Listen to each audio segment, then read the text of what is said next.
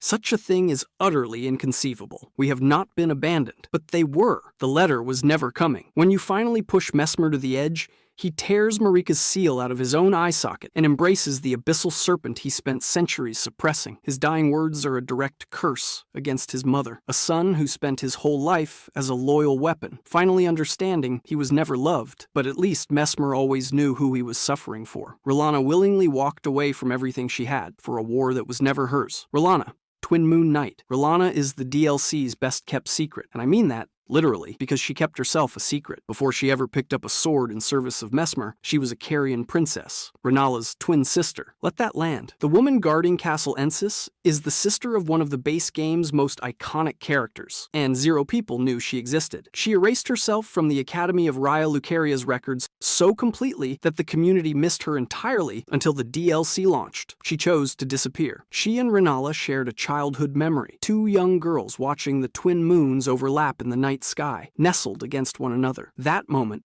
became R'hllana's signature sorcery. Her most devastating attack is a weaponized memory of her sister, and she left R'hllana anyway, trading her birthright for a place at Mesmer's side. Her remembrance says she did this knowing full well that even the brilliance of the moon couldn't save him. She wasn't delusional about what Mesmer was. She just loved him anyway. Here's where it gets interesting. The community picked up on something in her weapon description that From Software never states outright. R'hllana and Mesmer were almost certainly married. In Ranni's questline, gifting a sword is established as a Carian marriage tradition. R'hllana's twin blades description notes that when two-handing them, she also carries a straight sword engraved with golden flame, Mesmer's fire, in a Carian warrior's hand. The weapon text reads, "Here, and here alone, were moon and fire ever together." Her internal game file name is literally Sword of Mesmer, her identity, her weapon, her entire existence in the land of shadow defined by him. R'hllana didn't try to stop her. She gifted R'hllana a length of her own hair, visible in the helm R'hllana wore into every battle, a parting gift from a sister who understood what love costs. The community noticed one more thing. R'hllana fell for the red-haired Radagon. R'hllana fell for his red-haired son. The Carian women have a very consistent type. If R'hllana's tragedy is choosing fire willingly, the next one never got a choice at all. Promised consort Radon, General Radon, the Red Lion, Starscourge, the mightiest demigod of the Shattering, a warrior so physically enormous he had to study gravity magic just so his horse could keep carrying him. He is the last boss of the DLC, and he arrives not as a triumphant hero, but as a silent vessel for someone else's ambition. And the question the whole community has been arguing about since launch is whether he knew. Here's the setup. The remembrance of a god and a lord reveals that in childhood, Miquella looked at Radon and saw a lord, his strength, his kindness, everything Miquella believed he lacked in his own cursed, eternally childlike body. So Miquella made a wish that Radon would one day be his king consort, a tender childhood vow. Sounds almost sweet, until you trace what Miquella did to make it happen. He charmed Mog into kidnapping his own cocoon, establishing the gateway into the land of shadow. He scattered pieces of himself across the shadow realm at stone crosses throughout the DLC, discarding his flesh, his strength, his love, and his doubt to become something beyond human. And then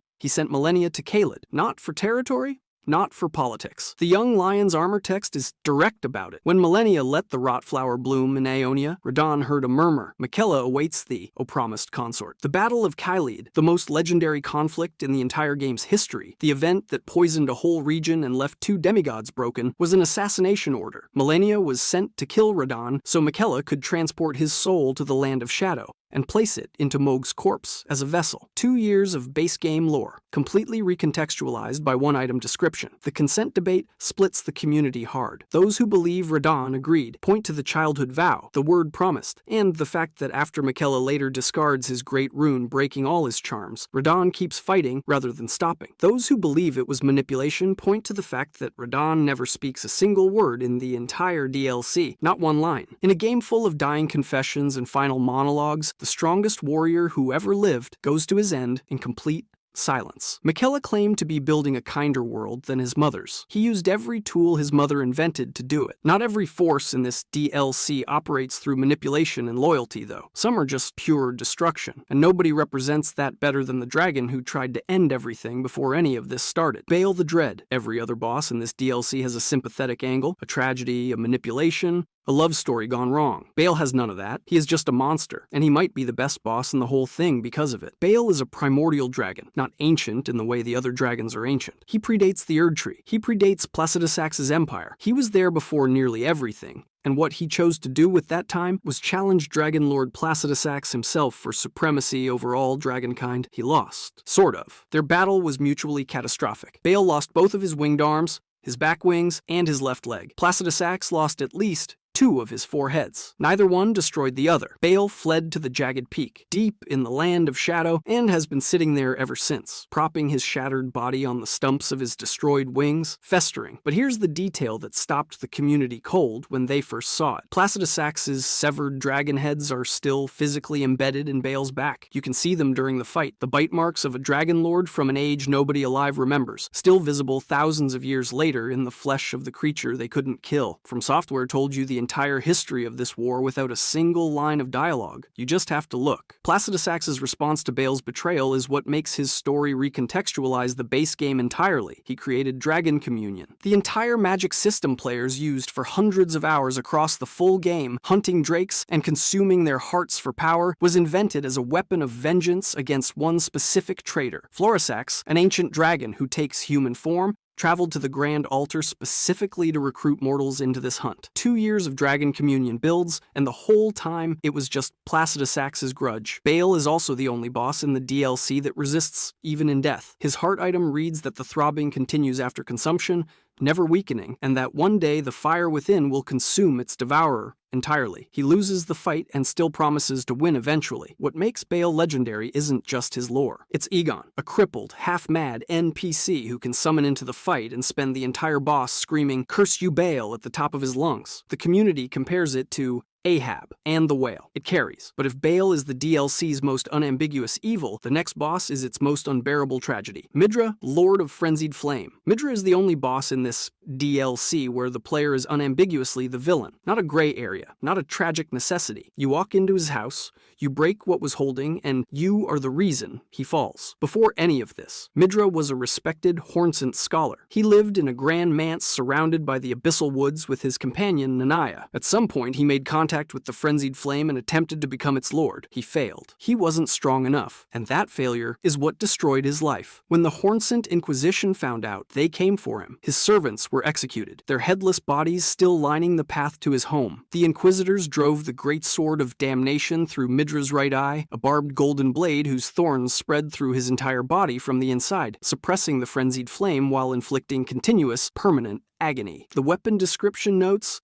there is something of the Golden Order in its design. The Hornsent invented the same tools of religious punishment that the Golden Order would later perfect. The cycle starts here. With the blade inside him and the Frenzied Flame suppressed, Midra was left to suffer. Nanaya held him and said one word, endure. The remembrance calls that word a curse, not because Nanaya meant it cruelly, but because endurance without end isn't strength, it's damnation. He endured for centuries. She eventually died. Her body still sits in a chair on the upper balcony of the manse, holding a torch. The community identified what the torch is made from. It's described as a small spinal column with a dying flame of frenzy inside it. There's a painting of the two of them in the manse that shows Nanaya with her hand resting on her womb. The torch is what it looks like it is. When the player encounters Midra in his frail, impaled state, he is barely a threat, a weakened old man with a sword through his skull. shuffling through the dark. Beating that form doesn't end the fight. It breaks his will to keep going. His transformation cutscene is one of From Software's finest. He whispers, "Enough. I have endured more than enough. I ask you forgive me, dearest Nanaya." Then he rips the great sword of damnation out through the top of his own skull, decapitates himself, and becomes exactly the lord of frenzied flame he failed to become centuries ago. You didn't save him from the flame, you pushed him into it. He spent hundreds of years holding on. You showed up and gave him a reason to stop. But Midra suffered in isolation. The next one watched everything she believed in burn to nothing in front of her. Ramana, Saint of the Bud. Romina is the strangest boss in the DLC. No cutscene.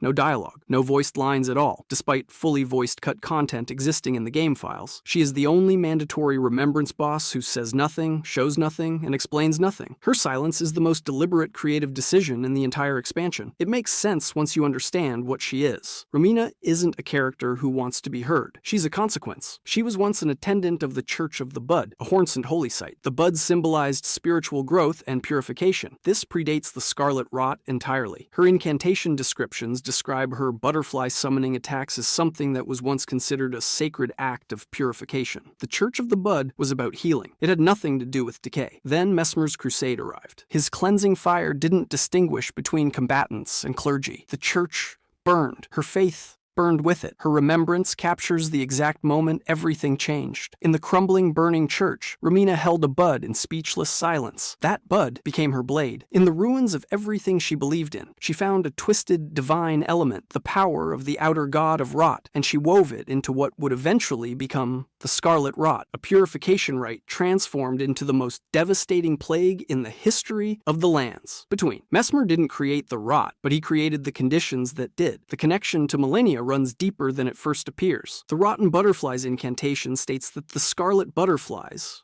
the goddess of rot's wings, were left without a master after Millennia rejected the rot inside her own body. Romina adopted them. She became the caretaker of the elements Millennia refused to claim. Her boss music deliberately echoes Millennia's theme. Two women shaped by the same divine force, one fighting it her whole life, the other choosing it in a moment of grief. Romina guards the sealing tree that blocks access to Anir Elim, the final area of the DLC. She is the literal gatekeeper standing between the player and Miquella's ascension. She has no interest in Miquella, no stake in his ambitions. She's just there, a saint who lost her church, standing in the ashes, blocking the door to a paradise built by the same divine order that burned her world down. She doesn't speak because there's nothing left to say. Everything she might have said, Messmer already answered with fire. The community didn't rank Romina among the most beloved fights mechanically, but her lore is among the richest in the DLC. She's proof that the Golden Order's violence didn't just kill people. It created new gods out of the survivors. And speaking of the people Messmer's crusade left behind, the next boss is the most unexpectedly human one on this entire list, Commander Gaius. Gaius is the most divisive boss on this list. Community polls consistently rank his fight near the bottom, because a charging boar in an open arena is a particular kind of frustrating. But his lore is quietly one of the most human stories in the entire DLC, and most people walked right past it. Gaius is a first-generation Albinoric, an artificial being, created rather than born, with legs that never functioned. In the lands between, that makes you property at best and a discarded experiment at worst. The Golden Order had zero use for him. The world he existed in offered him nothing, so he built his own world. He trained under the same Alabaster Lord as Radahn, becoming what the Remembrance calls the Red Lion's older brother disciple. He found Messmer, another person born cursed, born wrong, born into a role nobody chose. The Remembrance is precise about what bonded them. Both were cursed from birth. In spite of, or perhaps because of this very reason, Gaius was both Messmer's friend and the leader of his men, two people the world tried to throw away who decided to stay together anyway. His mount is a massive boar named Gaia, described as his other half. Gaius rides into every battle because his legs cannot carry him. The boar learned gravity magic alongside him. They trained together, fought together, and have been inseparable long enough that the distinction between rider and mount stops mattering. His armor set includes a pair of greaves commissioned to complete the set. The item description notes they were a cruel joke because he could not wear them. Someone made Gaius leg armor. He has no use for leg armor. That detail is either a callous oversight or a deliberate cruelty, and the game doesn't tell you which. The detail that elevates him completely is the pine cone motif engraved across his armor. Radahn's description of Gaius, preserved in the item text, calls him an estranged son of gold, a carrion offshoot setting new roots, a seed that fell far from any tree but chose to grow where it landed. Radon saw his older brother disciple as someone who built belonging from nothing, which is exactly what Gaius did. When Marika abandoned Mesmer and the crusade lost all purpose, Gaius didn't leave. His loyalty was never to the mission. It was to the person. He stayed because Mesmer was the first place he ever belonged, and that kind of loyalty doesn't dissolve because the cause behind it turned out to be hollow. The community doesn't talk about Gaius enough. He is proof that the DLC isn't just about gods and demigods and cosmic horror, it's about what it costs to find a home in a world that decided you shouldn't have one. But every character we've covered so far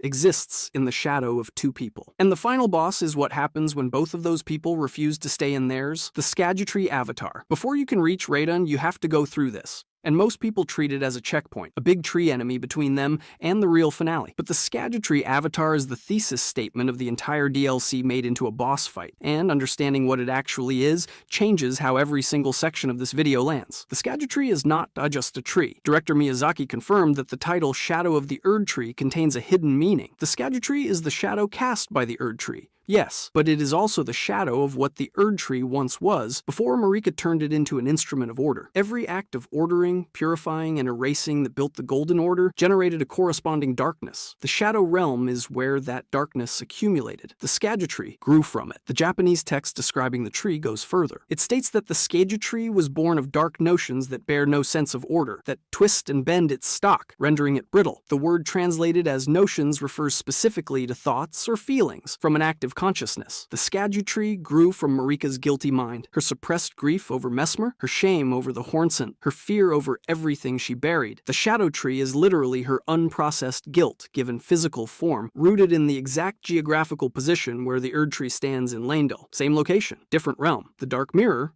is exact. The avatar guarding it holds Miquella's great rune, the one he deliberately shed during his pilgrimage through the Shadow Realm. He discarded his flesh, his strength, his love, and his doubt at the stone crosses scattered across the land piece by piece, walking away from everything that made him who he was. Without picking up that great rune after defeating the Avatar, the final boss is mechanically unwinnable. Miquella can kill you instantly, with a unique death screen that reads, "Heart stolen," instead of "You died." You cannot face what he became without first reclaiming what he abandoned. That mechanical gate is a story beat. The Great Rune is Miquella's discarded humanity. The game forces you to pick it up and carry it into the fight because Miquella won't. When you finally reach Radon, the fight tells the rest. Phase 1 is titled Promised Consort Radon. Partway through, Miquella physically descends and mounts Radon's shoulder. The boss name changes mid-fight to Radon, consort of Miquella. The wedding ceremony happens while you're fighting him. Then, Miquella empowers Radon with devastating pillars of holy light, and the death screen changes. He tries to steal your will the same way he stole everyone else's. 7 bosses, 7 people Marika or Miquella decided were worth spending. A son exiled and erased. A princess who erased herself. A scholar who endured until he couldn't. A saint whose faith was burned to ash. A soldier who had nowhere else to belong, a dragon still threatening to win from beyond death, and a warrior standing silent at the center of it all, either honoring a promise or fulfilling one he never made. That's what Shadow of the Erd Tree is actually about. Not dungeons, not mechanics. The cost of building a paradise when you decide that cost is someone else's to pay. Today, I'm explaining every dragon in Elden Ring, from free rune farms to secret bosses that bend time itself, starting with the dragon that teaches every player the same brutal lesson. But here's what nobody tells you about these fights. One dragon at the end of this video is still alive, still waiting for a god that abandoned it thousands of years ago. And the reason it's waiting will change how you see every other dragon in the game. Before we get there, you need to understand something. There's a dragon you can kill without it ever fighting back, and the game rewards you for it with more runes than any early boss. The question is, why From Software wants you to do it? Keep that in mind. Flying Dragon Agheel. This is the dragon that teaches every new player the same lesson. You can't just run up and hit it. Agheel sits in the middle of a lake in Limgrave, and the game puts enough runes and treasure around that water to guarantee you'll wander into aggro range during your first hour. The fight is designed as a skill check. Can you dodge Fire Breath on Torrent? Can you hit a moving target? Can you recognize when you're under level and need to come back later? Most players fail at least one of these tests, which is why Agheel has more confirmed kills than any other early game boss. The dragon does basic fire attacks, tail sweeps, and flying charge moves that'll flatten you if your timing is off by half a second. It drops 1 dragon heart and 5,000 runes, which sounds great until you realize that heart is currency for a system that'll turn you into a dragon yourself if you use it too much. The game doesn't tell you this up front. It just hands you the equivalent of fantasy meth and watches what happens. What's interesting is how a Gil functions as a tutorial for the Dragon Communion system. You kill it, you get a heart, you take that heart to the Cathedral of Dragon Communion in Khalid, and you buy Dragonfire. That's the spell that lets you breathe fire like the thing you just murdered. The game is training you to become what you kill, and it does it so smoothly that most players don't notice they're being turned into cannibals. A Gil is the gateway drug.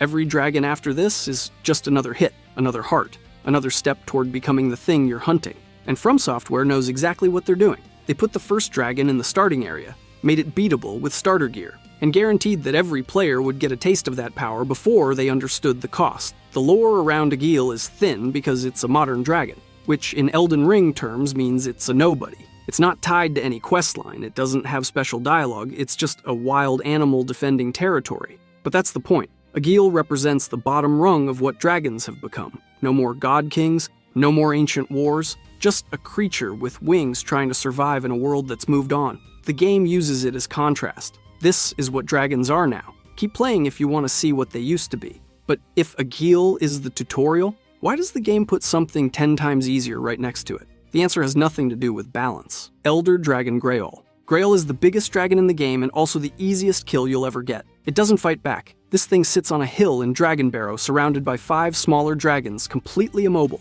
slowly dying from old age or disease or just the weight of existing for too long. You can walk up, stab it in the tail for 10 minutes straight, and it'll never retaliate. The smaller dragons will aggro if you're loud about it, but Grail itself does nothing. It just sits there and takes it. And when it finally dies, you get 75,000 runes and 5 dragon hearts, which is the single best return on investment in the entire early game. Players call this the Grail farm because you can kill it with a bleed weapon at level 1 and jumpstart your entire build before you've even cleared Limgrave. But here's where From Software gets psychological. Grail is called the Elder Dragon, the Mother of Dragons, the ancestor of every modern wyvern in the lands between. Item descriptions confirm that all the flying dragons you fight are her descendants, she's the matriarch, the last living connection to the age when dragons ruled, and the game lets you butcher her for pocket change. There's no boss health bar, no dramatic music, no fight mechanics, just you, a big lizard, and the choice to spend 10 minutes committing geriatric murder for runes. And most players do it without hesitation because the game taught them that dragons are loot piñatas. What makes this disturbing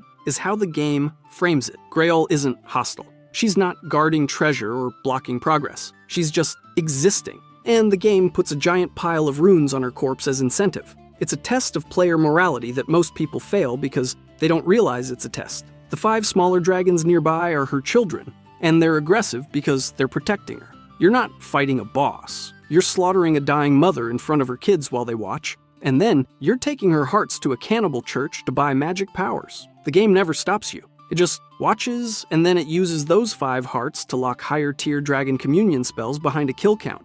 You want the good stuff? You need to murder more dragons. Grail is the first step. The community treats this as a joke, a free rune farm, an exploit that's technically intended because From Software never patched it out. But that's because it's not an exploit. It's world building. Grail represents the end of an era, too old and sick to fight back, surrounded by children who can't save her, waiting for someone to put her down. And the game hands that job to you, the player, the person who needs runes, more than they need morals. And here's where it gets worse. The dragon you just killed for runes has 5 children protecting her corpse. One of them is about to teach you what revenge looks like. Flying Dragon Grail. Grail is Grail's kid, and it's pissed. This dragon sits on the bridge near Fort Faroth in Dragonbarrow, right next to where Grail is dying, and it's one of the few dragons in the game that feels like it's got a personal grudge. The fight is standard wyvern stuff. Fire breath, tail sweeps, charge attacks, aerial bombings, but the placement tells a story. If you killed Grail for that easy farm,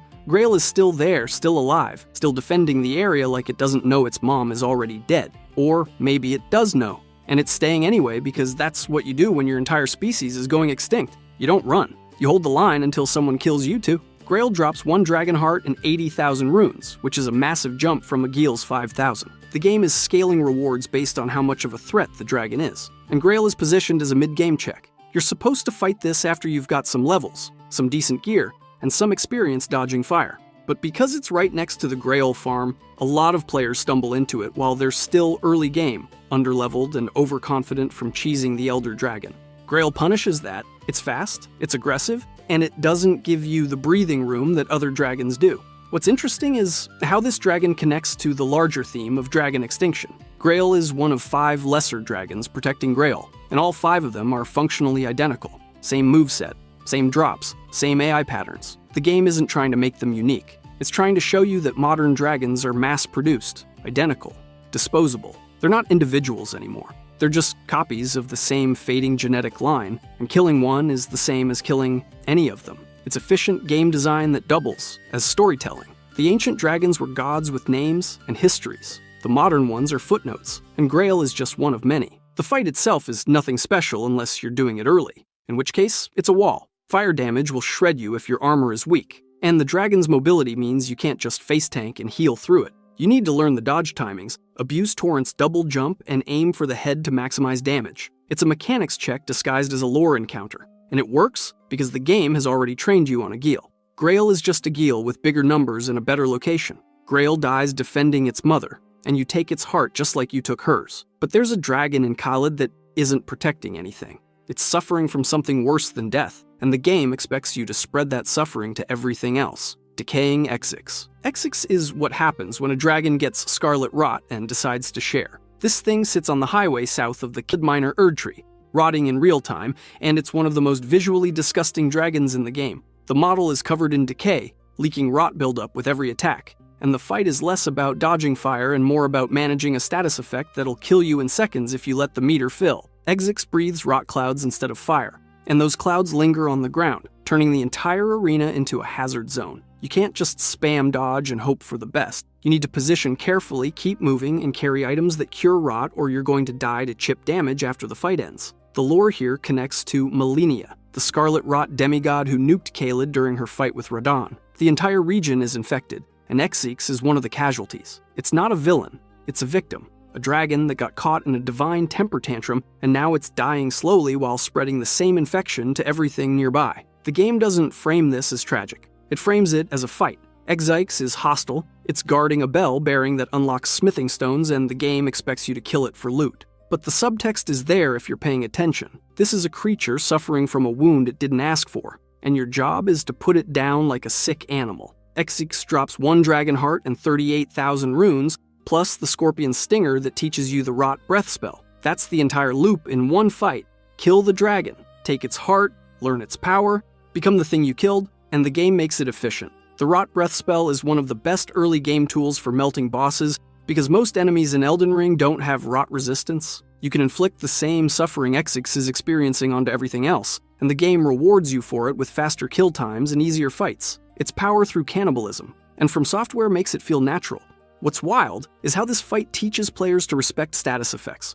Rot is slow but lethal, and if you ignore the meter, you'll die even after winning the fight. It's a lesson in resource management, forcing you to carry boluses or use spells to cure yourself, and it changes how you approach combat. You can't just heal through everything. Some damage sticks, some wounds last. Exix is the dragon that makes that lesson hurt. Rot spreads through contact. Frost doesn't. So why does the next dragon weaponize cold instead of fire? The placement tells you everything about what From Software is teaching. Borealis the Freezing Fog. Borealis is a dragon that weaponizes hypothermia. It spawns on the frozen lake and mountaintops of the giants, and instead of fire or rot, it breathes frost clouds that build up frostbite. That's the status effect that reduces your stamina regen and makes you take extra damage. And it's one of the most annoying mechanics in the game because it doesn't kill you fast. It just makes you weaker, slower, and more vulnerable until something else finishes the job. Borealis uses this to control the fight, forcing you to keep distance while it bombards the arena with frost breath. And if you try to rush in for melee damage,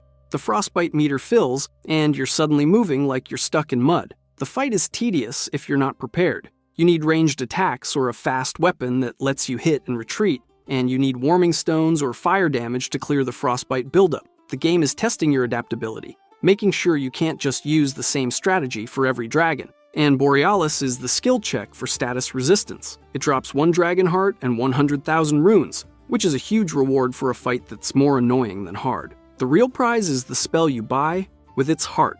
Borealis's Mist, A frost breath that lingers and shreds enemy defenses is one of the best tools for PvP and boss fights, because it reduces damage negation by 20%. That's a permanent debuff that stacks with other effects, and it turns Borealis from a random dragon into a mandatory kill for any build that uses status effects. What's interesting is how Borealis connects to the game's environmental storytelling. It's in mountaintops, the frozen hellscape where giants used to live before Marika genocided them, and the dragon is just another creature adapted to the cold. It's not aligned with any faction. It's not guarding treasure or blocking progress. It's just surviving in the only place left where frost is normal. The game treats it like wildlife, and the fight reflects that. There's no lore significance, no questline, no dramatic buildup, just a dragon that happens to exist in a frozen wasteland, and you kill it because you need its heart. But here's the twist. Borealis only spawns at night, which means the game is teaching you to manipulate time to access content. You can't just ride up and fight it whenever you want. You need to wait, rest at a grace, advance tonight, and then trigger the encounter. It's a layer of mechanical depth that most players stumble into by accident, and it reinforces the idea that dragons aren't generic spawns. They're part of the world, operating on their own schedules, and if you want their power, you need to hunt them on their terms. Fire dragons burn you. Frost dragons slow you. But there's a dragon in Liurnia that doesn't use either, and the magic it throws will shred through every defense you've been stacking. Glintstone Dragon Smaragd. Smaragd is the first magic dragon you fight, and it's a wake-up call. It sits on an island in Liurnia's lake, surrounded by glintstone debris, and instead of fire, it uses magic. Crystal breath that pierces shields, magic projectile spam, and a tail infused with sorcery that does way more damage than it should. The fight is designed to counter players who've gotten comfortable with fire dragons. Smaragd moves faster, hits harder, and the magic damage shreds through physical defense, forcing you to either respec for magic resist or learn to dodge everything perfectly. Most players fight this after a Geel or Grail, and the difficulty spike is intentional. From Software is reminding you that not all dragons are the same, and if you walk into every fight with the same strategy, you're going to die. Smaragd drops 1 dragon heart and 14,000 runes, which feels low for how much harder it is compared to earlier dragons. But that's because the real reward is the spell. This Glintstone Breath, purchased from Cathedral of Dragon Communion, is a ranged magic nuke that staggers most enemies and scales with intelligence. It's the spell that turns mage builds from glass cannons into dragon artillery, and it's locked behind a fight that tests whether you can handle magic damage before you're allowed to use it yourself. The game is gatekeeping power behind skill checks, and Smaragd is the bouncer. What's cool about this dragon is how it's tied to Raya Lucaria, the magic academy in Liurnia. The region is full of sorcerers, glintstone miners, and magical experiments gone wrong, and Smaragd is just another product of that environment. It's not a natural dragon, it's a creature infused with glintstone, the crystallized magic that powers all sorcery in the lands between. And the game uses it to show how the Academy warped everything in the region. Even dragons aren't safe from magical corruption. The fight takes place on an island covered in crystal formations, and the visual design makes it clear that Smaragd has been sitting there long enough for the magic to grow through its body. It's not just using sorcery, it's made of sorcery, and that makes it fundamentally different from fire dragons like Agil or rot dragons like Exeeks. The community treats Smaragd as an annoying mid-game wall because the magic damage is brutal if you're not prepared. But that's the point. The game is punishing players who refuse to adapt, and Smaragd is the lesson. You can't just stack physical defense and hope for the best. You need to diversify, level your magic resist, or get good at dodging, and if you can't do any of that, you need to come back later with better gear. It's From Software's way of saying that progression isn't just about leveling up, it's about learning. Smaragd uses magic once and disappears. But there's another glintstone dragon that shows up twice, and the second time it's holding a sword made of moonlight. The question is, where it got that sword. Glintstone dragon Adula. Adula is the dragon that follows you home. This thing shows up twice. First at the Cathedral of Manus Celez in Liurnia, where it ambushes you during Ranni's questline, and then again at Moonlight Altar after you've cleared the area. The fight is brutal both times because Adula uses magic breath, frost clouds, and a massive sword made of moonlight that it swings like a claymore. That sword is Adula's Moonblade, the weapon art you get from its remembrance, and it's one of the most iconic dragon moves in the game. The dragon rears up, summons a glowing sword made of pure magic, and swings it in a wide arc that one-shots anything caught in the hitbox. It's flashy, it's lethal, and it's completely unique to Adula. The lore here ties into Ranni, the witch demigod whose questline dominates the endgame. Adula is her sworn protector, a dragon that pledged loyalty to her during the war against the Golden Order, and it's one of the few dragons in the game that has a personal relationship with a major character. Item descriptions confirm that Adula fought alongside Ranni during her rebellion, defending her while she plotted to overthrow the Two Fingers and escape the Greater Will's control. That makes Adula a political actor, not just a wild beast, and the game uses it to show that dragons can have motives beyond survival. What's wild is how the fight changes based on location. At Manus Silis, it's a surprise encounter. You're walking through the ruins, focused on finding Ranni's tower, and suddenly there's a dragon in your face. The arena is small, the walls limit your movement, and the fight is claustrophobic in a way that most dragon fights aren't. At Moonlight Altar, the arena is wide open. You've got room to maneuver, and the fight becomes a test of endurance rather than panic dodging. From Software is using the same boss to teach different lessons, and both versions reward different playstyles. The first fight favors aggression and quick kills. The second rewards patience and spacing. Adula drops 3 dragon hearts and 120,000 runes, the highest payout for any non-ancient dragon, and the Moonblade, Remembrance. That's the reward for killing Ranni's bodyguard, and the game doesn't comment on it. There's no dialogue, no cutscene, no acknowledgement that you just murdered one of the few dragons in the setting with actual loyalty to someone. You just get the loot and move on. It's cold, and that's intentional. The Lands Between doesn't care about relationships. Power is power. And if you want Adula's, you take it by force. Adula had a reason to fight. Loyalty. But in Farum Azula there are 4 dragons with no names, no loyalty, and no reason to exist, except From Software put them there anyway. And what they're guarding changes everything. Ancient dragons. Farum Azula has 4 unnamed ancient dragons, and they're all designed to make you suffer. These things patrol the crumbling ruins, waiting for you to make the mistake of getting close. And they're faster, stronger, and more aggressive than any dragon you've fought up to this point. Ancient dragons don't mess around with fire or frost or rot. They use red lightning, the element that belonged to the Dragon Lord before the Erd Tree conquered everything, and that lightning comes out in wide AoE blasts that'll kill you in one hit if your vigor is low. The attacks are telegraphed but fast, and the dragons have a nasty habit of chaining lightning strikes into grab attacks that reset the fight if they land. You're not just fighting a dragon. You're fighting the memory of what dragons used to be when they were gods. The 4 ancients are mechanically identical. Same moveset, same lightning spam, same grab attack that bites you in half. From Software isn't trying to make them unique bosses. They're environmental hazards, proof that Farum Azula is hostile territory, and the game uses them to slow your progress through the area. Each one drops a dragon heart and some smithing stones, nothing special, but the real challenge is surviving the encounter long enough to claim the reward. These dragons don't have health bars, because they're not bosses. They're just enemies that happen to be massive and lethal. What makes ancient dragons different is the lore. Item descriptions confirm that these are the original dragons, the ones with 4 wings and stone scales, the ones that ruled the world before the Erd Tree even existed. They're not descendants like Akil or Grail. They're survivors, holdouts from a dead civilization that refuses to go extinct quietly. And Farum Azula is their last stronghold, a crumbling temple city floating in the sky, slowly falling apart because there's no one left to maintain it. The ancient dragons are the caretakers of a graveyard, and they attack you because you're trespassing on holy ground.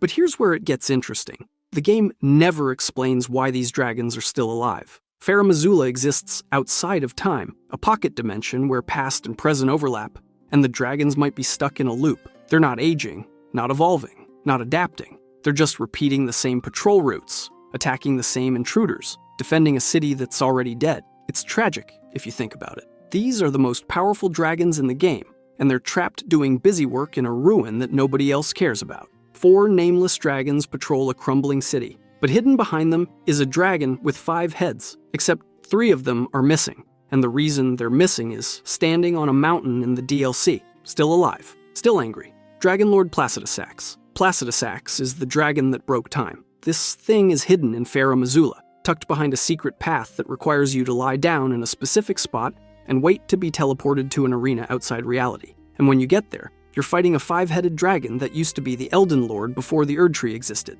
Placidusax has 2 heads remaining. The other 3 were ripped off during a war with Baal, the rebel dragon introduced in the DLC, and those missing heads are the reason the boss fight is so unhinged. This dragon doesn't just attack. It teleports, disappears into clouds of red lightning, reappears behind you, and nukes the arena with AoE blasts that cover half the battlefield. It's fighting like something that's lost too much to care about surviving. The moveset is built around time manipulation. Placidusax will vanish mid-fight, force you to track it by sound cues, and then reappear with a diving attack that one-shots if you're not dodging frame perfect. Phase 2 adds a giant laser beam of condensed lightning that sweeps across the arena, and if you're caught in it, you're dead. The fight is a DPS check, a reaction test, and a positioning puzzle all at once, and it's one of the hardest dragon fights in the game because the boss never stops moving. You can't just lock on and spam attacks. You need to predict where it's going, position yourself for openings, and manage your stamina so you can dodge the lightning spam without getting caught off guard. Placidusax drops 280,000 runes and a remembrance that unlocks 2 weapons. Placidusax's Ruin, a laser beam incantation that mimics the boss's Phase 2 nuke, and the Dragon King's Cragblade, a heavy thrusting sword infused with lightning. Both are endgame tools for faith builds, and the remembrance itself is one of the most valuable in the game because the weapons are build-defining. But the real reward is the lore. Item descriptions confirm that Placidusax was the Elden Lord before Marika, before the Erd Tree, before the Golden Order existed. It ruled during the Age of Dragons, and when the Greater Will abandoned it in favor of Marika's order, Placidusax retreated to Farum Azula and waited for its god to return. That god never came back. The dragon is still waiting. What's heartbreaking about this fight is how the boss design reflects the lore. Placidusax is missing 3 heads, a visual reminder of its war with Baal, and those missing heads mean it's not fighting at full strength. The time manipulation, the teleporting, the lightning spam, all of it is compensation for injuries it never healed from. The dragon is limping through the fight using tricks and magic because it can't rely on raw power anymore, and the game never tells you this directly. You have to infer it from the animations, the missing heads, the way the boss moves like it's in pain. It's storytelling through mechanics. And it's one of the best examples of how From Software uses boss design to communicate character. The community treats Placidusax as a peak challenge, a secret super boss that tests whether you're ready for the endgame, and the fight delivers on that expectation. But it's also a tragedy. You're not fighting a villain. You're fighting a broken king that lost everything and never stopped waiting for a god that abandoned it. And when you win, you take its power, kill it, and move on. The game doesn't mourn. It just drops the loot and respawns you outside the arena. Placidusax lost 3 heads to another dragon. The DLC finally shows you what did it. But before we get there, you need to see what death looks like when it becomes an element. Ghost Flame Dragons. The DLC added 3 Ghost Flame Dragons, and they're proof that From Software ran out of elements, so they invented Deathfire. These things show up in Shadow of the Erd Tree across 3 locations: Gravesite Plain, Skadu Altus, and Ancient Ruins of Rao. All 3 are identical. Same moveset, same Ghost Flame breath that builds Deathblight, same aesthetic of spectral blue fire that looks like someone set a ghost on fire and told it to fly. The fights are mechanically similar to frost dragons like Borealis, except instead of slowing you down, Ghost Flame kills you instantly if the Deathblight meter fills. It's the most punishing status effect in the game, no chance to heal through it, no cure items, just instant death. And the dragons spam it constantly, turning every fight into a resource management puzzle where you're counting your dodges and praying you don't get clipped. Each Ghost Flame Dragon drops 1 Dragon Heart and 1 Somber Smithing Stone, plus around 100 to 120,000 runes. The rewards are decent for mid-DLC content, but the real prize is the Dragon Heart because it unlocks new incantations at the Cathedral of Dragon Communion. Ghost Flame Breath is one of them, a spell that inflicts instant death on most enemies if you can land it, and it's broken in PvE because very few bosses have Deathblight resistance. The game is rewarding you for beating an annoying fight with a tool that trivializes future encounters, and that's the loop. Kill dragon, get heart, learn dragon move, become stronger. It's efficient, it's brutal, and it works. What's interesting is how Ghost Flame Dragons connect to the realm of Shadow's lore. The DLC takes place in a separate dimension, a land of death and forgotten history, where the Golden Order's influence never reached, and Ghost Flame is the element of death itself. It's not fire or frost or lightning. It's the manifestation of mortality, the thing that kills gods and tarnished alike, and the dragons are infused with it because they exist in a place where death is law. The game uses them as environmental storytelling, showing you that this dimension operates under different rules, and even dragons aren't immune to the corruption. The fights are tedious if you're not prepared. Ghost Flame Breath lingers on the ground. The dragons fly more than they fight, and the Deathblight buildup forces you to stay defensive. But that's the point. These aren't supposed to be epic showdowns. They're attrition battles, tests of patience and resource management, and From Software designed them to punish aggression. You can't just rush in and burn them down. Now you need to wait for openings, land safe hits, and retreat before the Ghost Flame buildup gets too high. It's a different rhythm than base game dragons, and it forces players to adapt or die trying. Ghost Flame kills instantly. Fire doesn't. Lightning doesn't. So why does the final DLC dragon ignore every element and just hit you with raw physical damage because it's not trying to kill you with magic? It's trying to kill you with rage. Bale the Dread. Bale is the dragon that started a civil war and it's still mad about losing. This thing sits at the peak of Jagged Peak, the highest point in the DLC, and it's the final boss of Egon's questline. Egon is the NPC who's been screaming about Bale for the entire expansion, ranting about revenge and honor and how this dragon ruined his life, and when you finally reach the summit, you summon him for the fight, and he spends the entire battle yelling, "Curse you, Bale!" while you're trying not to die. It's the most aggressive co-op experience in the game, and Egon's dialogue turns the fight into a personal vendetta. You're not just killing a dragon, you're helping a broken man settle a score. Bale is massive, bigger than any non-ancient dragon, with torn wings, scarred scales, and a moveset that feels like pure rage. It doesn't do fancy elemental attacks, it just hits you. Physical slams, tail sweeps, bite attacks, and a Phase 2 transformation where it rips its own wings off and starts using them as clubs. The fight is relentless because Bale doesn't stop moving. It chains attacks into combos, cancels animations into grab moves, and the damage is high enough that 2 hits will kill you if your vigor is low. From Software designed this as a DPS race, forcing you to output constant damage while avoiding getting hit, and the arena is a flat mountaintop with no cover. You can't hide, you can't cheese, you just fight. The lore is where this gets wild. Bale is the dragon that betrayed Placidusax during the Age of Dragons, ripping off 3 of its heads and crippling the Dragon Lord before fleeing to the realm of shadow. Item descriptions call Bale the Dread, because it represents rebellion against the ancient dragon hierarchy, and its descendants, the drakes you fight throughout the DLC, are the result of that rebellion. Bale didn't just fight Placidusax, it fractured the entire dragon civilization, splitting them into loyalists who stayed with the Dragon Lord and rebels who followed Bale into exile. And now, thousands of years later, Bale is still alive, still defending its territory, still refusing to submit. Bale drops the Heart of Bale, a unique dragon heart that unlocks the most powerful dragon communion incantations in the game, plus 490,000 runes. That's the highest rune payout for any dragon, and it reflects the difficulty. This is the DLC's Dragon Superboss, the final challenge for players who've mastered dragon fights, and it's designed to punish mistakes. The Heart of Bale unlocks Bale's Tyranny, a breath attack that combines fire and lightning into a single nuke, and Bale's Flame, Lightning, a lingering AoE that shreds anything caught in it. Both spells are endgame tools for faith builds, and they're locked behind a fight that most players consider harder than Placidusax. What makes this fight memorable is how it ties into Egon's story. If you summon him, he fights alongside you, screaming dialogue about revenge and curses, and if Bale kills him, he keeps talking from the ground, refusing to die until the dragon is dead. It's the most human moment in a game full of gods and monsters, and it turns Bale from a boss into a character. You're not fighting random dragon number 23.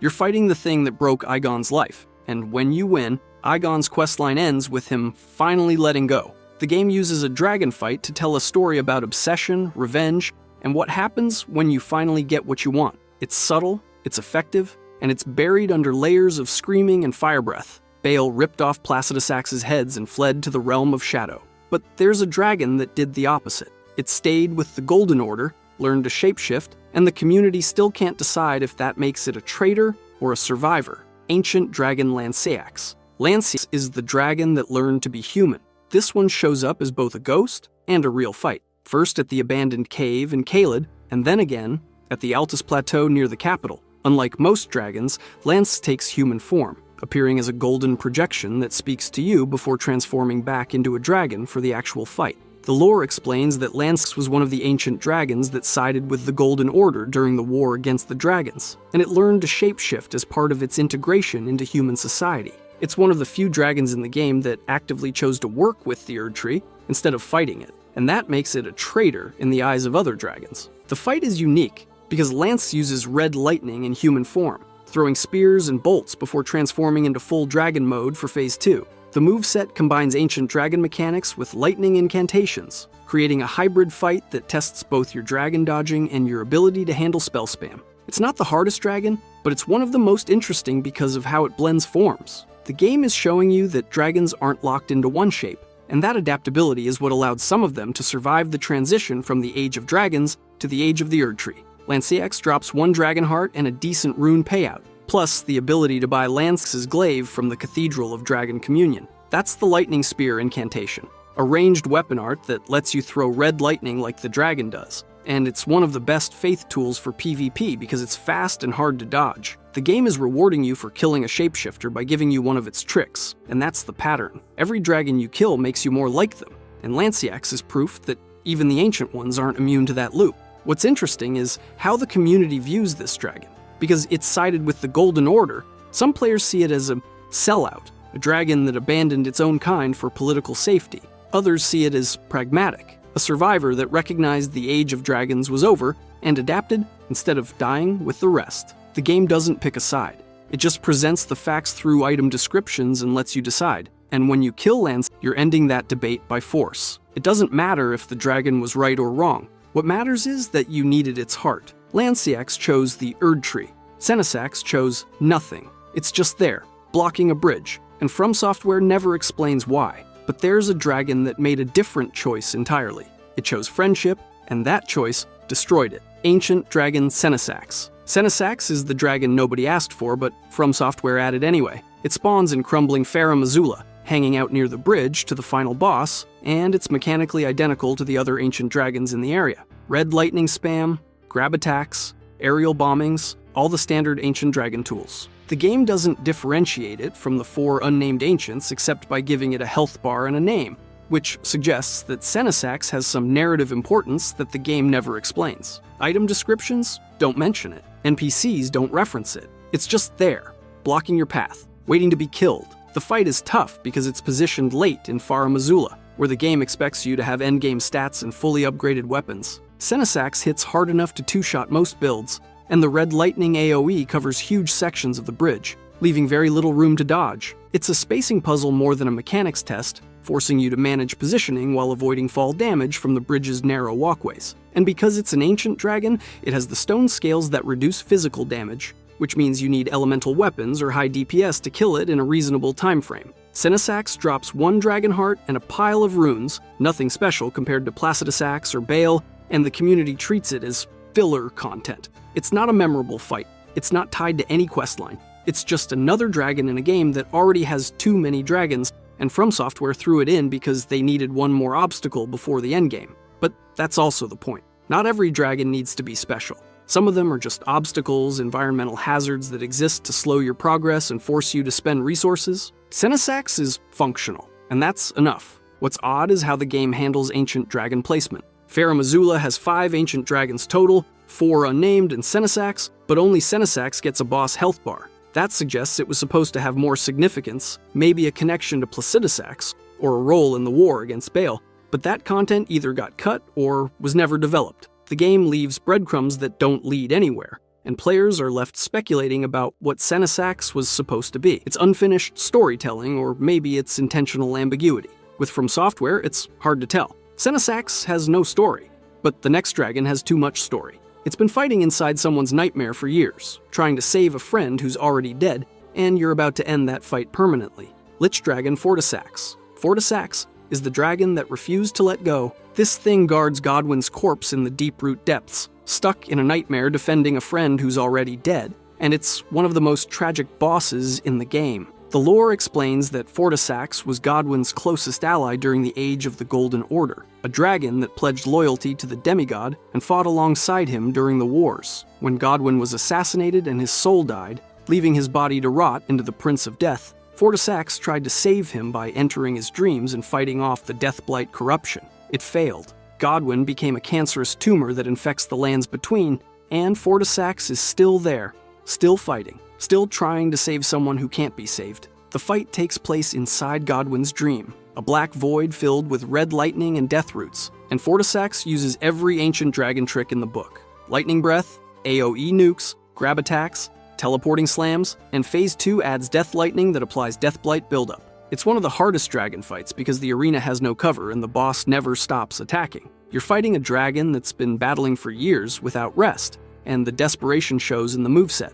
Fortisax isn't trying to kill you, it's trying to stop you from reaching Godwyn, and it'll burn itself out doing it. Fortisax drops 1 dragon heart and a remembrance that unlocks 2 rewards. Fortisax's lightning spear a powerful faith incantation, and the Death Lightning spell, which combines Red Lightning with Death Blight. Both are endgame tools for faith builds, and they're thematically appropriate because you're taking the power of a dragon that spent its entire existence fighting death. The game is rewarding you for killing a tragic figure by giving you its weapons. And that's the loop. Every dragon you beat, every heart you take, makes you stronger at the cost of something's life. What makes Fortisax special is how it connects to Fia's questline. You can only fight this dragon after completing her story, which involves gathering Deathroot, delivering it to Godwyn's corpse, and confronting the Prince of Death directly.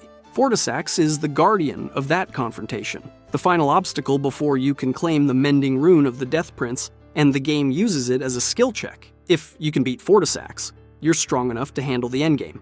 If you can't, you need to level up and come back later. The community treats this as one of the best dragon fights because it has emotional weight. You're not just killing a random monster, you're putting down a loyal friend who's been suffering for years, trying to save someone who's already gone, and the game never gives you another option.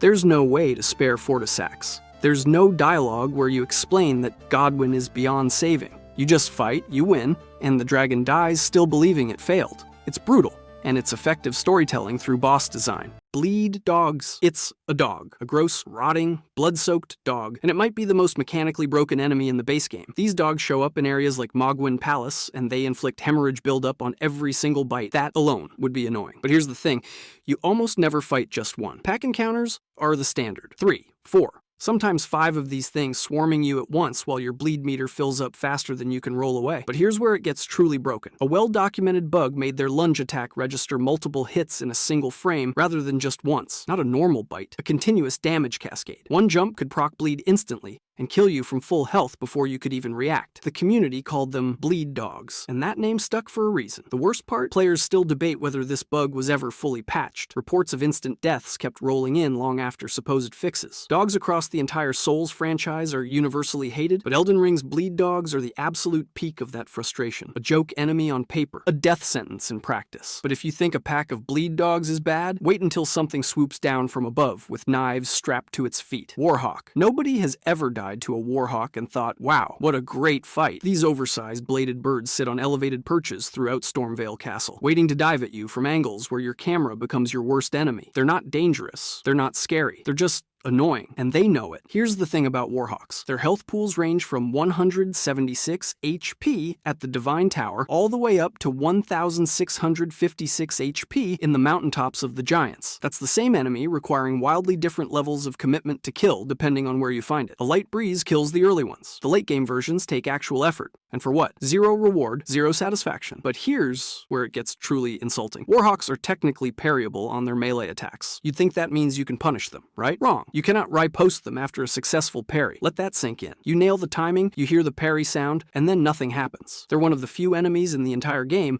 where landing a parry is functionally useless. It's like the game is mocking you for trying to engage with its own mechanics. Community's response to all of this? Skip them. Use fire. Throw knives from a distance. Nobody recommends actually fighting warhawks, honestly. And that tells you everything about how well this encounter was designed. When the universal advice is don't interact with this enemy, you've created something that isn't challenging. It's just tedious. Reliably, consistently tedious across every single playthrough, but at least warhawks are easy to ignore. The next enemy on this list hides in the dark and makes you bleed before you even see it. Fanged IMP. Let me describe an enemy that isn't scary, isn't powerful, and isn't particularly clever. And yet somehow, it might be the most annoying creature in the entire lands between. Fanged imps are those short, stone gargoyle-looking gremlins that From Software decided to copy-paste into roughly 90% of all catacombs in the game. Every single dungeon, every dark hallway. Every time you think you're about to grab some loot and peace, there's a fanged imp waiting around the corner like it has nothing better to do. And here's the thing, they look harmless. They're tiny. They waddle around like angry garden statues. The second you swing at one with a lighter weapon, your blade bounces right off their stone body, dealing 0 damage and leaving you wide open. Nobody tells you this is going to happen. You just learn it the hard way. Mid-swing, while 2 more of them are already throwing daggers at your back, because that's the other problem. These little monsters do everything. They throw daggers at range that deal magic damage. They swing wide arcs up close that punish you for getting greedy. And their melee hits build up, bleed, bleed, tiny stone gremlin. Make that make sense, but the real frustration isn't any single encounter. It's the sheer volume. Fighting one fanged imp is mildly annoying. Fighting your 47th fanged imp in your 12th catacomb is soul-crushing. They're the Elden Ring equivalent of that coworker who isn't a threat to your job but is somehow always at the coffee machine, always in your way, always making your day slightly worse just by existing. They don't kill you through difficulty. They kill you through cumulative resentment, and that's almost harder to forgive. But at least fanged imps are small. The next enemy on this list is significantly larger, significantly uglier, and significantly more interested in grabbing you with its fingers. Finger Creeper. There's something deeply wrong with an enemy that's literally just a giant severed hand crawling toward you. Finger Creepers are From Software at their most unhinged because they took a concept that belongs in a horror game and dropped it into an action RPG with zero warning. And the worst part? They're not just creepy. They're genuinely lethal. Your first encounter with these things is probably Korea Manor, where they're hiding underground with only their fingernails poking above the surface. You walk over what looks like slightly uneven ground, and suddenly a massive hand erupts beneath you like something out of a nightmare you'd be embarrassed to describe to a therapist. This isn't a glitch or a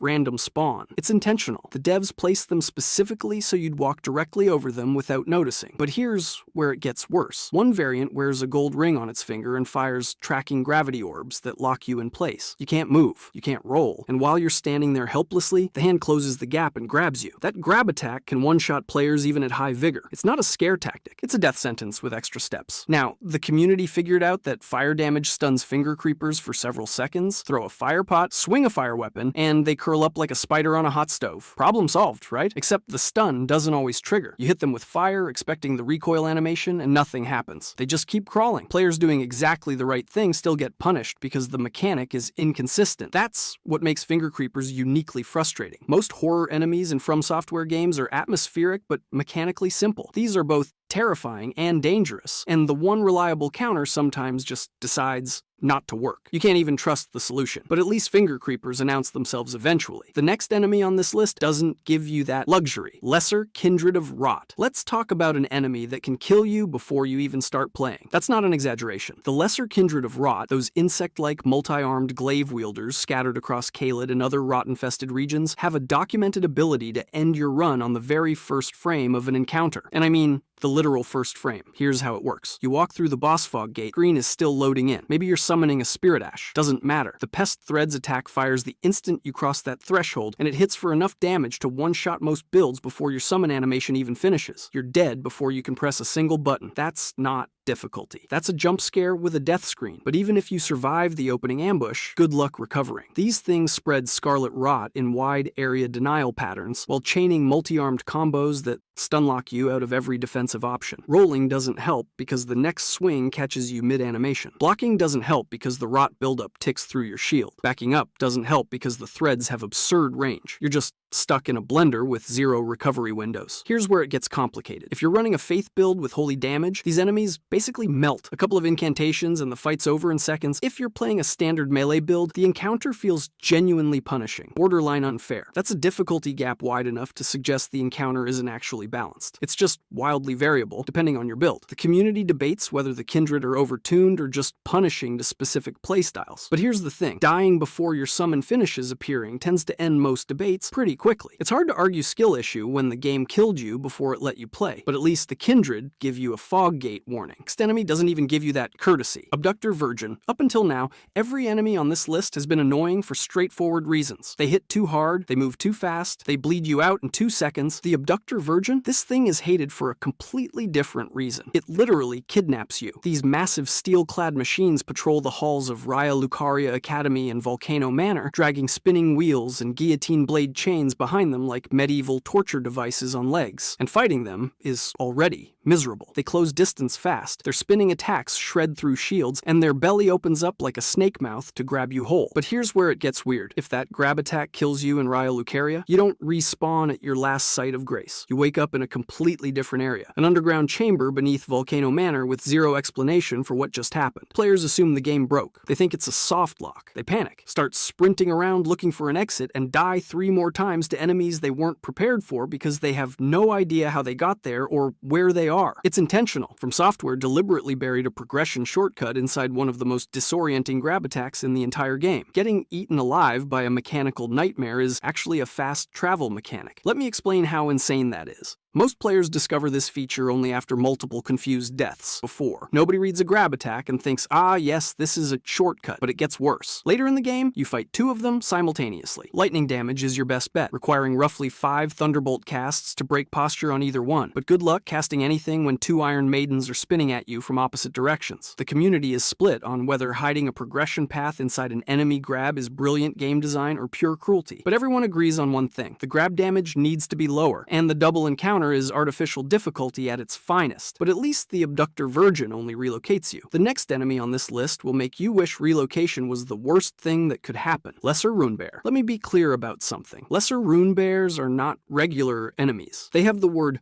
lesser in their name, and that is a lie. These things are bosses, full stop. They have boss tier health pools, boss tier damage, and boss tier aggression, but the game drops them in open fields and random caves like they're just another creature roaming the lands between. They are not. Here's what you're actually dealing with. A Lesser Runebear's health ranges from 1,196 all the way up to 9,329, depending on where you find it. That means the exact same enemy, the exact same model, can either be a tough fight or an absolute war of attrition that drains every flask you own. And the game gives you zero indication of which version you're about to face until you're already committed. But the health isn't even the real problem. The real problem is the charge attack. Lesser Runebears have an instant lunge that has virtually no wind-up animation. By the time you see it happening, you're already getting hit. There is no reaction window. You either had preemptive spacing or you're eating the full damage. That's not difficulty. That's a coin flip. And before you think I'll just hop on Torrent and kite it, no, you won't. Lesser Runebears can outrun your horse. A massive, lumbering beast covered in glowing runes is somehow faster than your spectral steed at full gallop. So you can't dodge the charge reliably, and you can't outrun it. Oh, and there's a special variant in the Consecrated Snowfield that has an extended moveset beyond the standard pattern, because apparently the base version wasn't punishing enough. Community has essentially settled on one viable strategy for non-optimized builds: sleep. Hit it with sleep status, walk up to the head, land a critical hit, repeat. That's it. That's the counterplay. The fact that putting the enemy to sleep and cheesing critical hits is widely considered the only reliable approach for a regular overworld mob tells you everything you need to know about how poorly balanced this thing is. Every encounter with a Lesser Runebear feels the same. Exhausting. Thrilling, not rewarding, just a long, draining ordeal against something that has no business being a field enemy. But at least a Runebear is just one big angry creature. Wait until you meet the enemy that teleports, poisons, and hits you with 12 arms simultaneously. Royal Revenant. Elden Ring spends dozens of hours teaching you one core skill. Watch the enemy. Read the animation. React to what you see. The Royal Revenant punishes you for doing exactly that. These grotesque, multi-armed amalgamations look like someone fused a spider with a corpse pile and then gave it the ability to teleport, appear as field bosses in tight, claustrophobic arenas. And the moment the fight starts, you realize something is fundamentally wrong. You can't read them. Nobody can. The community has described their combos as universally unreadable, and that's not an exaggeration. Their multi-armed flurry attacks come out so fast and from so many angles that your brain physically cannot process what's happening in real time. But here's where it gets worse. The teleportation has 2 completely different variants. One is an instant vanish, where they disappear and reappear behind you. The other is a ground phase movement, where they sink into the floor and emerge at a new position. Each one requires a different dodge timing, and you have to commit to your response before you can even confirm which variant they're using. That's not reaction-based gameplay. That's a coin flip with your health bar. And while you're trying to survive the base combo, they're also poisoning you. The rapid multi-armed attack chains build poison status during the flurry itself, so you're dealing with overlapping threats simultaneously. Dodge the combo wrong, you die. Dodge it right, but eat the poison, you're on a timer. The arenas are so tight that rolling away barely works. Pushes you towards shield use. Except passive play gets punished even harder because their multi-hit chains shred stamina in seconds. Here's the thing. There's actually a hard counter to Royal Revenants, and it's one of the funniest design choices in the entire game: the heal incantation. Yes, the basic healing spell. Cast it near a Royal Revenant, and it deals roughly 50% of their maximum HP as damage. You literally heal the enemy to death. It's deeply counterintuitive.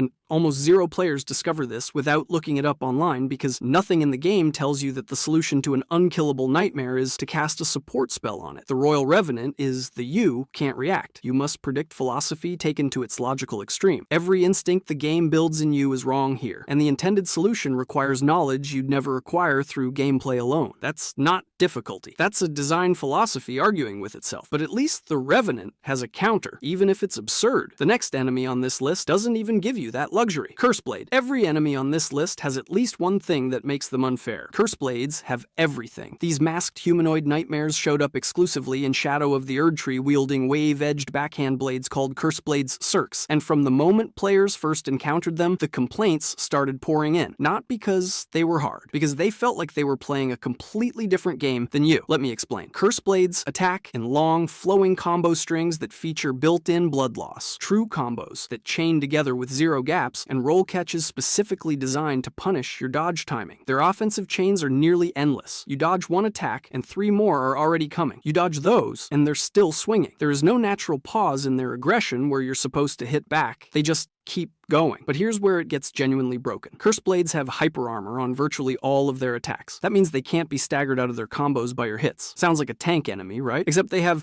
extremely low poise. The game's own stat system says they should be easy to interrupt. They're not. The hyper armor overrides the poise value, creating a direct contradiction in how the mechanics are supposed to work. You swing a colossal greatsword into their face mid-combo, and they just keep attacking through it like nothing happened, and they don't even stay on the ground. Curseblades cling to walls and leap around mid-combat, completely destroying the spatial awareness you've built over hundreds of hours of play. You learn to track enemy positioning in this game. You learn spacing, timing, distance management. Blades ignore all of it by literally climbing the walls and launching at you from angles that shouldn't exist. So let's add it up. Fast attacks that deal colossal weapon damage. Infinite combo strings with built-in bleed. Wall climbing repositioning that negates your spatial control. Hyper armor immunity that contradicts their own poise stat. And colossal weapons, the one tool that should reliably stagger them, sometimes just don't work. The Curseblade became a focal point for DLC criticism, and honestly, it's easy to see why. The community didn't just call them difficult, they called them evidence that Shadow of the Erdtree's enemy design was tuned to exploit the player rather than challenge them fairly. When an enemy operates under mechanical rules that don't apply to you, that's not difficulty. That's a rigged game. Speaking of rigged, we've saved the absolute worst for last. Aged Untouchable. The name tells you everything you need to know. Aged Untouchables are from software's way of looking you dead in the eyes and saying, you are not supposed to win this fight. And for most players, they're right. Found lurking in the abyssal woods of the Shadow of the Erdtree DLC, these enemies are the final evolution of every frustrating design choice this list has been building toward. They combine stealth mechanics, absurd durability, and punishing counterattacks into a package that feels less like a fair encounter and more like the game actively mocking you for trying. Their entire identity is built around one concept. You cannot reliably hit them. That's not a community exaggeration. That's literally what they are. Here's the thing. Most enemies in Elden Ring give you a rhythm. You learn the tells, you find the windows, you punish. Aged Untouchables throw that entire philosophy in the trash. Their movement is erratic and unpredictable. They phase in and out of engagement range with zero telegraph. And when you do manage to land a hit, the damage you deal feels insulting compared to the effort it took to connect. Meanwhile, their counterattacks hit like a freight train. One mistake, one greedy swing, and you're eating a combo that deletes half your health bar. But here's where it gets truly miserable. The Abyssal Woods itself is designed as a stealth area. You're supposed to sneak past threats, not fight them head on. So when players encounter an Aged Untouchable and try to engage honestly, they're fighting an enemy that was literally designed to punish direct confrontation. Some players discovered that parrying with a buckler shield creates a reliable opening. Others found that specific incantations and stealth tools like the Assassin's Approach or Black Knife Armor help avoid detection entirely. But the fact that the community had to crowdsource basic survival strategies tells you everything about how these encounters feel on first contact. And that's exactly why they closed this list. Every enemy we've covered represents a different flavor of misery. Blistered Strays broke the game's own damage rules. Royal Revenants removed your ability to react. Curseblades rewrote the combat system in their own favor, but Aged Untouchables? They took the name literally. From Software created an enemy so deliberately hateable, so perfectly designed to make you suffer, that it became iconic. Because it's a good fight. Because it's a shared scar. Every player who walked into the Abyssal Woods has the same story. And somehow, that makes it legendary. From law carved into reality to madness that burns it away, every god leaves the world more broken than before. The Greater Will isn't a creator or a savior. It's a cosmic administrator that mistakes order for perfection. Every golden rune, every miracle, every sermon about grace carries its watermark. The two fingers act as its local branch managers, translating celestial memos into cryptic gestures, while the finger readers serve as overworked interpreters trying to explain corporate spirituality to a population that just wants to survive. The Elden Beast itself is the Greater Will's living contract, a radiant body of law sent from the void to enforce compliance. It doesn't speak, it glows, a symbol that order is meant to be obeyed, not understood. When Marika shatters the Elden Ring, the will doesn't descend in wrath. It simply promotes new employees, the Tarnished, Melina, and the confusing hierarchy of envoys known as the Fingers. Bureaucracy is eternal. The workers are replaceable. Even the buried history of the Eternal Cities shows how wide its reach once stretched. Those underground civilizations tried to build their own stars, their own version of freedom. The Greater Will saw that independence, withdrew its grace, and left them in a lightless exile. The message was clear: no unauthorized creation allowed. The Greater Will's evil isn't sadistic, it's procedural. It doesn't hate, it audits. Its mercy is the comfort of a well-kept spreadsheet. The Golden Order was never designed to nurture life. It was built to record it, catalog it, and freeze it into neat, eternal categories. Marika's so-called rebellion makes more sense in that light. She wasn't rejecting faith, she was rejecting management. By shattering the Elden Ring, she broke the first rule of cosmic paperwork: never destroy the form, only edit the fields. Yet even that act of defiance became another line item in the Greater Will's eternal balance sheet. The world collapses, heroes rise to restore the flame, and the will gets another age of obedient reconstruction. That's the genius of its control. It never punishes rebellion, because rebellion completes the cycle. Every time someone tries to fix the world, they're really just helping the will reboot it. Divine order isn't peace, it's recursion. And the irony? The Greater Will might genuinely think it's helping. It sees chaos as a bug to patch, not a symptom of life. It's the universe's most dangerous kind of god, the one that believes it's right, simply because the system still runs. But where the Greater Will rules through rules, another outer god writes its scripture in blood. It doesn't ask for obedience. It demands devotion so total that it eats the heart right out of you. The Formless Mother. If the Greater Will is order made divine, the Formless Mother is passion without shape, a god of hunger pretending to be love. The Formless Mother's traces appear wherever blood becomes sacred. Item descriptions for Bloodflame Blade and the Lord of Blood's favor speak of a formless divinity whose essence flows in crimson. She has no defined body. She is the current of desire that moves through blood itself. Her chosen champion, Mog, the Lord of Blood, was born an omen, cursed horns, buried beneath the capital, unwanted by the Golden Order. In his isolation, he heard her whisper. She promised him affection, power, and purpose, all coded in that single intoxicating idea: you deserve to be loved. When he emerged, he wasn't healed, he was converted. Mog's entire dynasty is a shrine to that whisper. His cult bleeds for him, literally, believing their pain is communion. The Mogwin Palace is built on rivers of sacrificed nobles, who offered themselves not out of fear, but devotion. That's her theology. Suffering equals sincerity. Evidence also hides in the Albinoric lore and in the scarlet wax that seals certain blood incantations. Scholars speculate that the mother's influence mutates flesh itself, a slow rewriting of life into something pliable, formless, like her. Every red-eyed creature wandering the palace is proof that worship and contamination are the same act. Where the Greater Will keeps mortals obedient through divine law, the Formless Mother does it through attachment. She doesn't need armies or miracles. She needs loneliness. Her presence thrives in the emotional gaps left by the Golden Order's cold perfection. To those exiled from grace, she feels warm. That's the trap. Mog mirrors her perfectly. His love for the sleeping Miquella isn't affection, it's appropriation. He wants to graft divinity onto himself the same way she grafts purpose onto pain. He doesn't serve the Formless Mother because he worships her. He is her strategy in motion. Each drop of blood he spills is both offering and advertisement. The Formless Mother's lesson, if she can be said to teach anything, is that emotion can be a leash. Devotion can be the gentlest form of domination. She's the antithesis of the Greater Will's sterile order, yet they produce the same result: submission. One through fear of disobedience, the other through the ecstasy of surrender. And she's successful because she tells a better story. The Greater Will promises duty. The Formless Mother promises belonging. In a world that's been emptied by divine paperwork, her chaos feels personal. Her corruption feels like a connection. That's how she wins. Some theorists think her blood might even predate the Greater Will's arrival, a remnant of an older, darker cosmos where creation was born from appetite instead of light. If that's true, the Formless Mother isn't a rival to the Greater Will, she's its predecessor, the raw instinct it tried to civilize. Which would mean all that Golden Order is just a fresh coat of paint over something still beating underneath. The Greater Will enslaves through order. The formless mother enslaves through affection, but the next power doesn't enslave at all. It restores what the others stole. The god of death waits quietly, sharpening the only mercy the cosmos has left, and ending the god of death. The god of death isn't a villain waiting in the dark. It's the world's forgotten safeguard. The line of code the greater will commented out when it decided eternity sounded more impressive. Long before Marika's divine reforms, life and death flowed in balance. Spirits left their bodies and drifted peacefully back to the Erd Tree. Their memories fed new life through the roots. Then came the greater will's order: seal away destined death. Marika obeyed, extracting mortality itself from the Elden Ring and handing the fragment to her shadow, Maliketh. From that moment, nothing truly died. Heroes lingered. Demigods fell, only to fester. Soldiers decomposed in place, but never crossed over. Even ghosts began repeating themselves, as if the afterlife had run out of seats. The world turned into an endless matinee that nobody could leave. Ranni's theft of a piece of the rune of death changes everything. With it, she kills her body on purpose, choosing a real ending in a place where endings were outlawed. The Black Knife assassins who serve her wield daggers traced with that same fragment, their blades finally capable of cutting what gods declared uncuttable. You can see the aftershocks everywhere. In Lindell, bodies pile up faster than grace can recycle them. In the Altus Plateau, wandering nobles clutch relics of old funerals, performing rites they don't remember. Even Fia, the deathbed companion, treats death like a religion, proof that mortals will worship whatever absence the gods forbid. The god of death isn't cruel, it's fair. Death gives weight to every moment and dignity to every failure. When Marika removed it, she didn't banish suffering, she just took away the finish line. The result is a world exhausted by its own persistence. That's why so many characters in Elden Ring sound weary instead of furious. The undead knights you fight, the ghosts repeating the same laments. They're not enemies so much as unpaid employees who forgot what job they're doing. They keep moving because stopping isn't an option. When Maliketh finally loses control of destined death, and you reclaim it, the sky doesn't crack, it sighs. The long overdue process restart hits the system, and for a moment the world feels possible again. Mortality returns not as punishment, but as permission. If there's any god in this universe that understands mercy, it's the one that brings an end when everything else insists on continuing. But endings aren't the only kind of truth. Another outer god teaches that decay itself can be divine, that breaking down is just another way of blooming, the Scarlet Rot. The Scarlet Rot is what happens when decay stops being a symptom and becomes a faith, a god that canonized corrosion and made endurance its miracle. You can trace its fingerprints from the crimson sands of Caelid to the lake of rot under Ainsel River. Every spore, every puddle of red poison is a sermon. The rot chose millennia as its vessel, binding itself to a warrior so flawless that her suffering would look almost graceful. Her brother Miquella tried to resist it, forging the unalloyed gold needle, a delicate artifact said to neutralize outer corruption. He built his entire identity around curing her, yet even the perfect brother couldn't unmake a god's claim. The rot stayed patient and polite until Millennia stopped fighting and started listening. Her bloom, the great scarlet explosion that fills the battlefield when she falls, isn't a death throw, it's a prayer answered. The rot receives her completely and shows its gratitude by letting her stand again, beautiful and horrifying. Caelid's landscape repeats the gesture. Trees bent like ribs, earth turned to rust, country transformed into an open wound that somehow keeps breathing. You can see small echoes of that devotion in the Cleanrot Knights. They wear armor that corrodes with them, a slow surrender accepted as service. Their loyalty isn't forced, it's faithful. They believe the rot will remember them when the world forgets. The Scarlet Rot's gospel is simple. Everything dies, and that's okay. The difference is that the rot refuses to pretend death is an interruption. It treats decay as art, turning the breakdown of life into something strangely serene. Millennia embodies that paradox perfectly. She's undefeated not because she can't fall, but because every defeat becomes another bloom. She keeps fighting because the rot keeps rewarding her persistence. To outsiders, it looks tragic. To her followers, it's proof that beauty can survive ruin. That's why Caelid's horror also feels alive. Unlike the Golden Order's polished stillness, the rot's world moves. It festers, mutates, regenerates. It's disgusting, yes, but it's dynamic. In its own way, it's honest about what creation really costs. Even the way players experience it says something. Step into the lake of rot, watch your health bar melt, and you realize the god isn't malevolent, it's impartial. It welcomes everyone equally. Heroes, monsters, and the occasional overconfident tarnished who forgot their preserving boluses. The Scarlet Rot is the first outer god that doesn't lie. It doesn't promise salvation or power. It promises transformation, and it keeps its word. That might be why its followers endure so willingly. In a world terrified of change, they worship a god that guarantees it. The god of death restores meaning through endings. The Scarlet Rot gives decay a reason to keep moving. And beyond both waits the loudest truth of all, a god that doesn't balance or preserve, but burns everything to silence. The Frenzied Flame. The Frenzied Flame isn't chaos for its own sake. It's the ultimate reaction to suffering. When everything in the lands between hurts too much to keep going, this god's solution is brutally simple. Stop everything at once. The evidence of its presence is carved into the world itself. In the depths beneath Leyndell, below the ruins of civilization, and beneath even the Erd tree's roots, the three fingers wait. They don't preach, they don't command, they welcome, and that's what makes them terrifying. The frenzied flame promises release. No gods, no laws, no rebirth, no cycles, just freedom through annihilation. The eyes of those it touches glow a violent yellow, a visible scar of revelation. The villagers infected by madness in Liurnia scream praises to it. Some claw at their faces, others laugh uncontrollably. To them, the end of the world sounds like forgiveness. Even Shabriri, the maniac who claims to speak for the flame, doesn't sound like a villain when you listen closely. He sounds tired. He insists that the flame will set you free from the torment of life, from the ceaseless strife of the gods. And as horrifying as it is, there's a logic buried in his madness. In a world where every god lies, suffers, or devours, the idea of a clean end almost feels merciful. The frenzied flame doesn't hide what it wants. Its temples are ruins, its disciples blind. It doesn't demand worship. It offers surrender. That's why its influence spreads even where no cult exists, through despair. You don't have to believe in it to feel it. The flame is the only outer god that doesn't manipulate. It tells the truth so directly that most minds can't handle it. It sees the entire history of the lands between, every war, every betrayal, every false hope, and concludes that existence itself is the mistake. It's not chaos, it's clarity, the purest, coldest kind. And that's what makes it so seductive. To people broken by centuries of divine hypocrisy, the frenzied flame's honesty feels holy. It doesn't promise grace or power. It doesn't ask for loyalty. It just says, you've suffered long enough. Let's end this. When the tarnished accepts its touch, the game shifts. The flame brands you from the inside, burning your eyes, reshaping your destiny. You don't become its champion, you become its instrument. The next age it creates isn't an age of fire or rot or order. It's the age of frenzy, where the world itself is reduced to ash and all living thought is finally quiet. But even that isn't the end of the story. Miquella, the eternal child, half divine, half hope, seems to offer a counterweight. His promise of cleansing the flame with his own unalloyed gold implies that somewhere, somehow, compassion might still exist. That tiny thread of resistance keeps the flame from feeling absolute. Because in the end, what's scarier than total destruction is the idea that someone might choose it anyway. From a player's point of view, that choice is what makes the frenzied flame unforgettable. It isn't a boss fight or a dialogue tree, it's a test of philosophy. After everything you've seen, gods who enslave, gods who consume, gods who let the world rot, do you really believe it's worth saving? That's the question the flame whispers behind every act of madness in the game. It's not insanity, it's grief. A grief so total it becomes rational to burn it all down. There's something hauntingly human in that, because the flame isn't alien like the greater will or primal like the rot. It's born from people, from pain. It's what happens when despair finds a purpose. The most unsettling thing about the frenzied flame isn't that it wants to destroy the world. It's that after everything we've seen, it kind of makes sense. The frenzied flame completes the circle of the outer gods by offering what none of the others can: finality. The greater will builds systems that never stop running. The formless mother feeds cycles of hunger and desire. The god of death restores endings but allows rebirth to continue. The scarlet rot ensures life keeps transforming endlessly. Only the frenzied flame says, enough. And yet that clarity is also its madness, because when you reduce everything to zero, you erase the possibility of change. Even freedom disappears when there's no one left to experience it. The flame's philosophy is both perfect and pointless, a god's version of giving up. But maybe that's why it exists. Maybe the universe needs one being willing to hit the off switch when everyone else keeps pretending the machine still works. In that way, the frenzied flame isn't a villain, it's a failsafe. It's the god that shows up when every other plan has failed. The apocalypse it brings isn't rage, it's mercy turned absolute. And that's where the outer gods leave us, somewhere between mercy and madness, between gods that build and gods that burn. In the lands between, it's never really a question of which god you serve, only how much of yourself you're willing to lose doing it. So that's the outer gods, the ones that built the world, broke it, and then kept arguing over what to do with the pieces. At least that's how I see it. If you've got your own take on which one actually had it right, let me know. And if you want to keep going, here's another video on screen that digs into Elden Ring's biggest unsolved mysteries explained. Click it, and I'll see you there.